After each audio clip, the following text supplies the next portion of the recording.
You remember at Caitlin Clark's introductory press conference for the Indiana Fever, there was that little creepy and awkward moment with Indianapolis Star columnist Greg Doyel. Well, Greg will not be covering the Indiana Fever in person this year. He is not allowed to, and he has been suspended for 2 weeks for that. Now, if you don't remember what happened, here's what happened. Hi, Caitlin.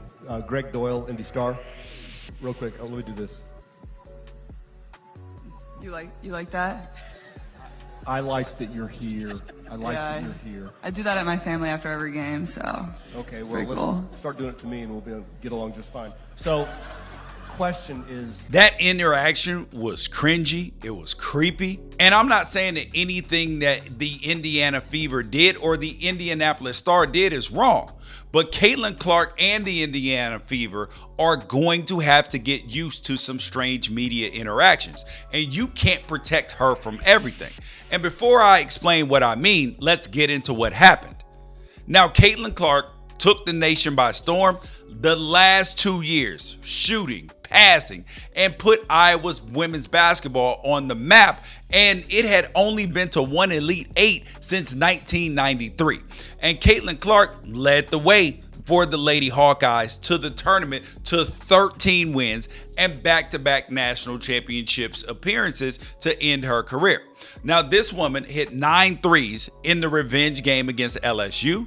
She cemented as a legend on the court in college basketball. And that legend grew exponentially as she became the #1 pick in the WNBA draft that actually averaged 2.4 million viewers, which is a 307% increase over the 2023 draft, and also outviewed the other drafts except for the NFL draft. And here is where Greg Doyel comes in. Because Greg Doyel is the columnist for the Indianapolis Star. He's nationally known and has a reputation for not just being a columnist, but being a moralist. He'll use his platform to call out anybody and anything for violating whatever his internal code of manners that he's convinced himself that he adheres to. Now, he's one of them people that has made it his business to police people's tone, their politics, their temper, and whatever else that he sees fit. Now, right before things got weird with Caitlin Clark, he was calling out UConn head coach Dan Hurley for his interactions with the refs in the men's national championship game, so he could actually paint Purdue as the winners in life, even though that they didn't win the game. But they didn't win on the scoreboard, but they were the real winners for how they acted.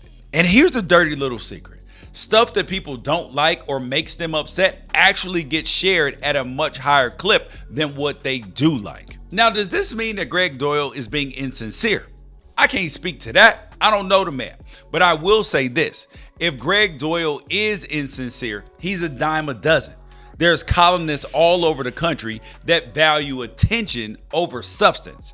And if he's sincere, then his weird opinions are the perfect traffic driver for the modern media. Now, advertisers don't care how you get their eyes on the products. They just want the eyes on the product. But back to the interaction with Caitlin Clark. The Indiana Fever set up an introductory press conference, and like everything else that Caitlin Clark has been involved in over the last year, a lot of people were tuned in.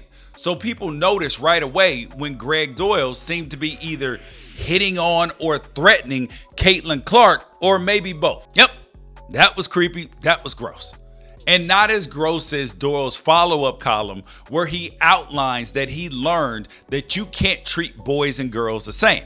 And he feels like that's something that you should know by kindergarten. Also, is he out there flirting with Pacers draft picks too? Because if he is, do not send me the links. I didn't need to see this, and I don't need to see that either. But there is a different point to be made here. And to be clear, this is not defending Greg Doyel, because I have no problem with the suspension or him not covering the Indiana Fever. I'm just trying to prepare Caitlin Clark fans for what comes with the amount of national attention that she's receiving. Some of this media stuff is absolutely weird, and they're going to want to be in the Caitlin Clark business, this slander, just like they are with LeBron James.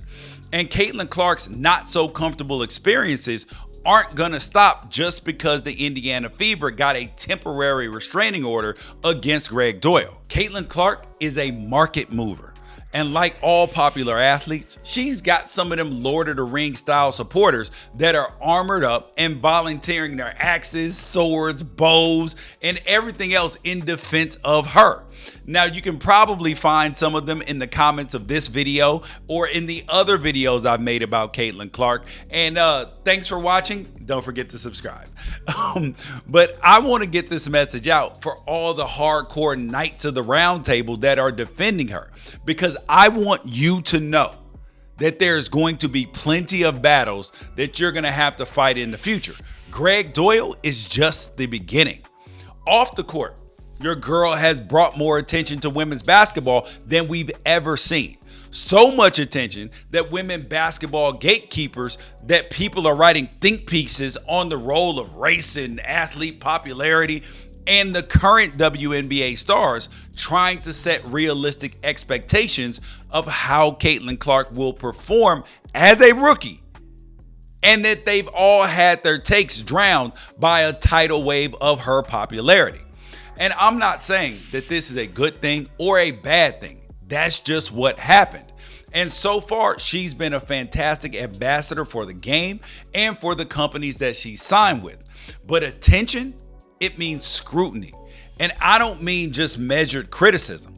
LeBron James, he can't have a mismatched socks on without weirdos writing 5,000 words about how he's bad for the game and bad for the culture and bad for kids. I mean, that's the world that Caitlin Clark is entering. And she's going to have to fight some of those battles on her own. She's going to be too big for the Fever or the WNBA to protect her from everyone. You don't believe me? Look at Jason Whitlock.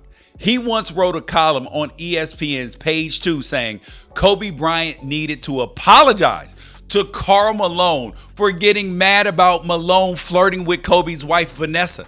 He wrote that Vanessa invited it, and he went on to say, quote, Kobe, there's a big difference between a man who runs his house and a man who runs around the house.